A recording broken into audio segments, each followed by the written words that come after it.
வணக்கம். Pain management physiotherapy. இதில் vitamin deficiency, அதாவது நம்ம உடம்புல போன் சம்மந்தப்பட்ட விட்டமின்ஸ் இருக்குது. அதில் விட்டமின் D3 அது டெஃபிஷியன்சி இருந்தால், பற்றாக்குறை இருந்தால் என்ன மாதிரி அடையாளங்கள் இருக்கும்? ஏன்னா ஒரு பேஷண்ட் வராங்க, முட்டி வலி முதுகு வலி வராங்க அப்படின்னா அவங்களுக்கு ட்ரீட்மெண்ட் கொடுத்து ஃபிசியோதெரப்பி ட்ரீட்மெண்ட் கொடுத்து நல்லாயிடும்.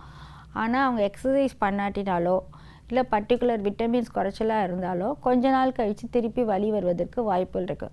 ஸோ விட்டமின் D3 அப்படிங்கிறது என்னது?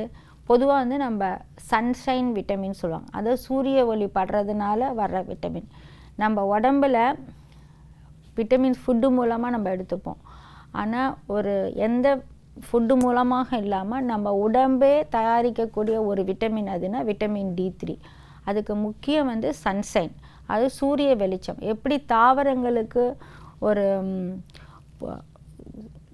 உணவு உற்பத்தி பண்ணுறதுக்கு எப்படி பச்சையம் உற்பத்தி பண்ணி வேலை செஞ்சு அது உணவு உற்பத்தி பண்ணுறதுக்கு எப்படி விட்டமின் D3 சூரிய வெளிச்சம் தேவையோ, அதே மாதிரி நம்ம மனிதர்கள் விலங்குகள் எல்லாருக்குமே சூரிய வெளிச்சம் தேவை. எவ்வளோ நேரம் தேவைன்னா ஒரு நாளைக்கு 20 நிமிஷம் மீடியமான வதவதமான சூடு இருந்தால் போதும். ஆனால் இன்றைக்கி நம்ம என்ன பண்ணுறோம்? எல்லாருமே இன்டோரில் தான் இருக்கோம், ஏசி யூஸ் பண்ணுறோம், ஜன்னலை திறந்து வைக்கிறதே இல்லை.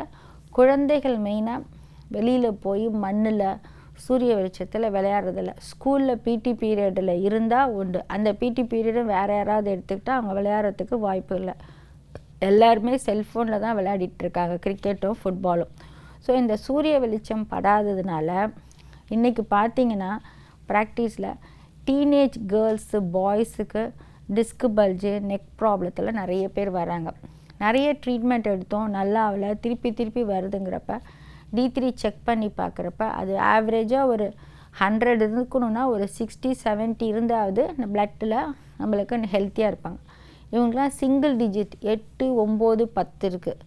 20-25 வயசுலேயே போனில் தேஞ்சு போய் டிஸ்க் பல்ஜ் வந்து இந்த விட்டமின் D3 குறைச்சலாக இருந்து எக்ஸசைஸும் பண்ணுறதில்ல, செடென்ட்ரி லைஃப் ஸ்டைல் இருக்காங்க, நைட் தூங்கிறதுக்கு லேட் ஆகுது, நிறைய பேர் சூரியனையே பார்க்கறதில்ல.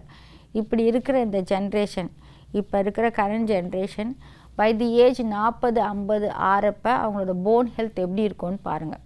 ஸோ உங்கள் சில்ட்ரன்ஸை எஸ்பெஷலி சிங்கிள் சைல்டு இருந்ததுன்னா ரொம்ப ப்ரொடெக்ட் பண்ணாமல் வெளியில் விடுங்க, விளையாட விடுங்க. அடிப்படும், சின்ன காயங்கள் படும், இன்ஃபெக்ஷன் ஆகும். மண்ணில் பட்டால் ஆக்சுவலாக மண்ணில் விளையாடுறப்ப சுத்தமான மணலில் பார்க்கில் அது மாதிரி விளையாடுறப்ப ஸ்டார்டிங்கில் கொஞ்சம் டஸ்ட் அலர்ஜி இன்ஃபெக்ஷன் வரும். ஆனால் ஒரு 2 மாதம் 3 மாதம் விளையாடுறப்ப அந்த இம்யூனிட்டி டெவலப் ஆகிடும். நம்ம என்ன பண்ணுறோம்?